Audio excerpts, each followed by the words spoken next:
মানুষের বয়স যত বাড়ে সে তত একা হয়ে যায়। আস্তে আস্তে তার বন্ধুর সংখ্যাও কমতে থাকে। প্রিয়জনদের নিঃশব্দ অবহেলায় সে নিজেকে গুটিয়ে রাখে।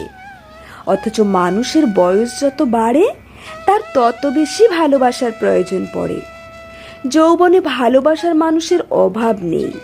চারিদিকে অসংখ্য মানুষ গিজগিজ করে, কিন্তু শেষ বয়সে কেউ থাকে না, কেউ আগলে রাখে না।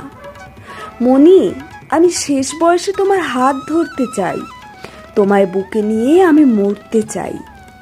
এখন হয়তো আমাকে তোমার প্রয়োজন নেই, কিন্তু যেদিন তোমার কেউ থাকবে না, সবাই তোমাকে অবহেলায় ছুঁড়ে ফেলে চলে যাবে, সেদিন আমি তোমার অবলম্বন হতে চাই। আমি লীন হতে চাই তোমাতেই। তুমি তো জানো তুমি ছাড়া আমার কোথাও কেউ নেই। কলমে স্নেহাশিস বড়ুয়া।